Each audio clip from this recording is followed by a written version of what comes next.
آج کا جو ہمارا لیکچر ہے وہ حقوق العباد پہ ہے۔ حقوق حق کی جمع ہے۔ حق کہتے ہیں وہ کام جو ہمارے ذمے ہیں یا جو ہم نے کرنے ہیں اور وہ دوسروں سے متعلقہ ہے۔ فار ایگزامپل، ہمارے ذمے ایک فرض ہے، ہم نے والدین کی خدمت کرنی ہے، تو والدین کی خدمت یہ ان کا حق ہے۔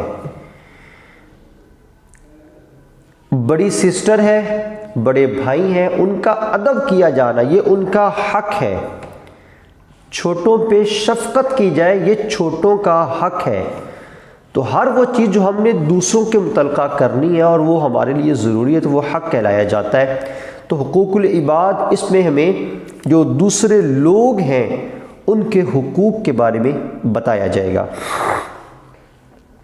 حقوق کے اعتبار سے اللہ تعالیٰ سورہ الفجر میں ارشاد فرماتا ہے، فرمایا کہ ان کے احترام میں کوئی کمی نہ کی جائے، اور فرمایا کہ سورۃ الضحیٰ میں یتیم پر قہر اور ستم نہ کیا جائے۔ سورۃ الماعون میں ہے یتیم کو حقیر و بے سہارا سمجھ کر انہیں دھکے نہ دیے جائیں۔ سورہ البلد میں فرمایا کسی رشتہ دار یتیم کو کھانا کھلانا بہت بڑی نیکی ہے۔ سورۃ الدہر میں ارشاد فرمایا یتیم کو یہ کھانا اللہ کی رضا کے حصول کے لیے کھلایا جائے۔ یہ ساری باتیں ہمیں جو یتیم ہیں لوگ بچے ان کے حقوق پہ بتایا جاتا ہے۔ یعنی اس طرح کی یتیم ہو گئے، بیوہ ہو گئے، معذور افراد ہو گئے، مسافر ہو گئے، ان کے آداب کا، ان کے حقوق کا خیال رکھنا یہ ہم پر ضروری ہے۔ آئیے دیکھتے ہیں کہ اسلامک پوائنٹ آف ویو سے ہمارے لیے کیا احکامات ہیں۔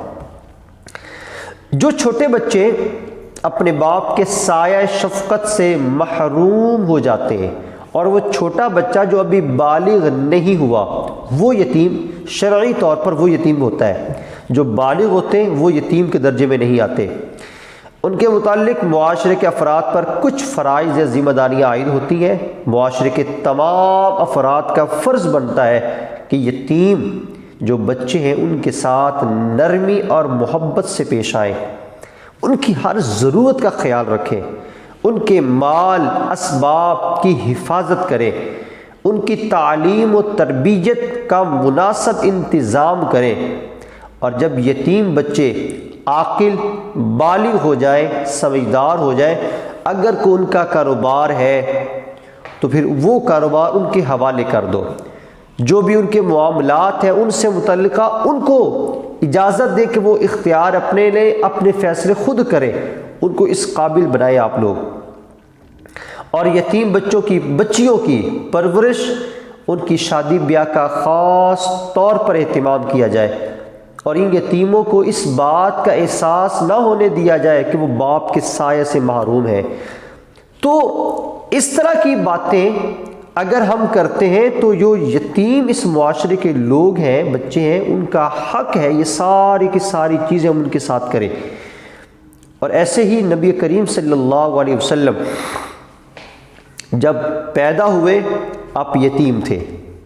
یتیم سے مراد آپ کے والد صاحب کا جو سایہ تھا وہ آپ سے اٹھا لیا گیا، اس لیے آپ صلی اللہ علیہ وسلم کو جو یتیم بچے تھے ان کے دکھ کا اندازہ آپ سے بڑھ کر اور کون لگا سکتا ہے۔